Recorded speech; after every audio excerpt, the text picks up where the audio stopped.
Jadi kalau kita tidur pagi, itu bukan hanya meningkatkan risiko sakit diabetes, tapi penyakit-penyakit yang lain.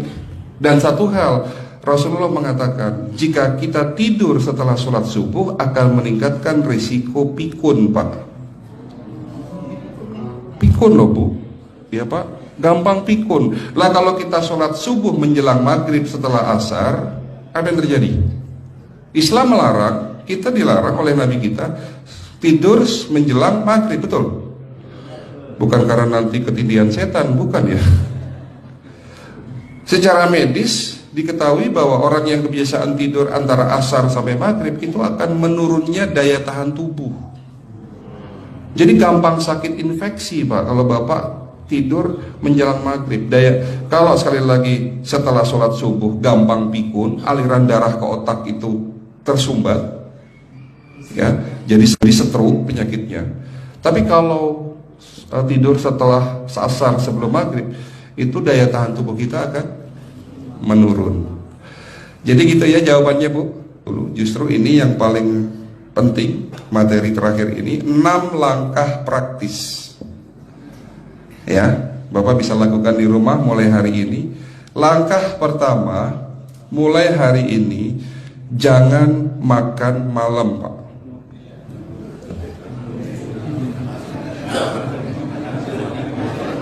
Ya, ala bisa karena biasa. Memang awalnya sulit, yang sudah kebiasaan makan malam itu sulit. Alasannya nanti nggak bisa tidur dong, betul ya? Nanti perutnya kembung, mual dan sebagainya. Itu karena kebiasaan. Dulu pun saya begitu. Tapi kalau sekali-sekali boleh, Pak. Misalnya diundang hajatan gitu, tetangga ada yang kawinan hajatan, ya udah apa-apa, menghargai itu makan malam. Tapi sekali-sekali itu. Tapi kalau tiap hari ini yang nggak boleh, betul ya, Pak? Jangan makan berlebihan dan jangan makan malam. Makan sate boleh nggak, Pak? Boleh. Siapa bilang nggak boleh? Sate itu, Bapak tahu daging kambing. Daging kambing, daging domba adalah makanan sehat, tidak berkolesterol. Yang kolesterol itu lemaknya, Pak. Tapi kalau Bapak makan daging murni, dagingnya tok, ya sehat, Pak. Yang nggak boleh itu santannya. Jadi makan gulai itu jangan, kalau gulai sate aja udah. Ya, ataupun dibuat apalah, dibuat empal. Ya. Oke, itu yang pertama. Yang kedua, tolong catat. Jangan tidur larut malam, Pak. Batasan tidur jam berapa, Pak? Jam 11 paling telat. Harus sudah tidur. Kenapa? Apa penjelasan medisnya? Orang yang tidur di atas jam 11 akan terganggu fungsi livernya, Pak. Dimana liver kita ini fungsinya banyak. Ya, ada 500 fungsi liver loh, Pak. Fungsi jantung ada berapa, Pak? Fungsi jantung 1. Fungsi jantung tugasnya untuk mompa darah. Fungsi ginjal ada berapa? 2. Absorpsi dan filtrasi. Fungsi liver 500 fungsi. Jadi organ yang paling berat dalam tubuh kita kerjanya adalah liver. Liver akan rusak manakala kalau kita tidur di atas jam 11 malam. Berarti 500 fungsi liver bisa rusak, Pak. Ini salah satu penyebab diabetes. Bukan hanya kerusakan pankreas, tapi rusaknya liver bisa jadi penyakit diabetes, Pak. Jadi kalau sakit diabetes itu yang terganggu itu sebetulnya bukan hanya pankreasnya, livernya pun rusak, ususnya pun rusak. Makanya dalam pengobatan diabetes di klinik kami itu bukan hanya ngobatin pankreas, tapi 3 organ penting ini saya obati: usus, liver, dan pankreas. Kebanyakan kenapa kalau dalam pengobatan tradisional mereka tahunya diabetes itu hanya pankreas, ya kan?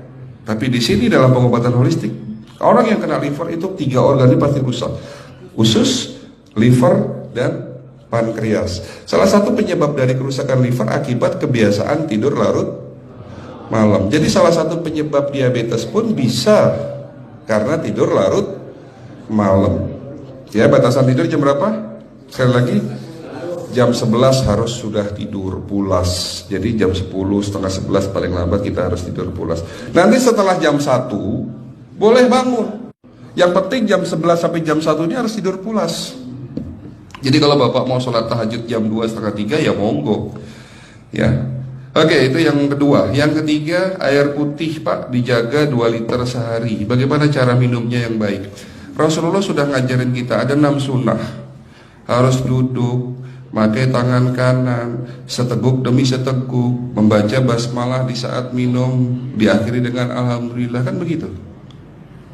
Ya, pagi hari minum 1 gelas, bangun tidur sebelum sholat subuh. Setelah sholat subuh boleh teh, tapi juga dibilas dengan 1 gelas air putih.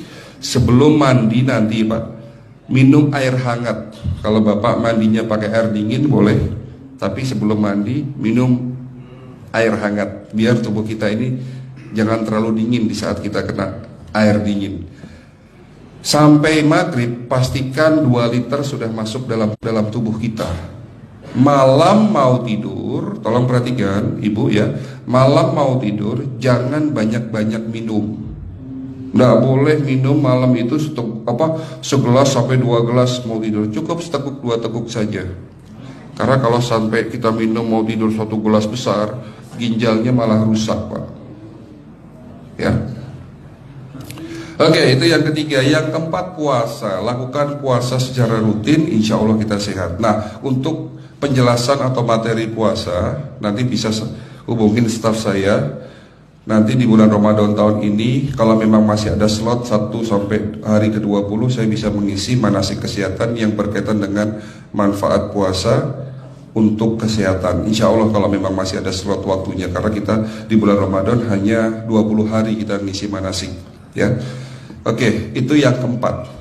Langkah keempat. Langkah 1, 2, 3, 4. Langkah kelima. Nah, sebelum saya menjawab yang kelima, saya ingin membacakan sebuah sabda Rasulullah. Rasulullah bersabda, di dalam tubuhmu ada segumpal daging. Jika segumpal daging itu sakit, akan sakitlah seluruh tubuhmu.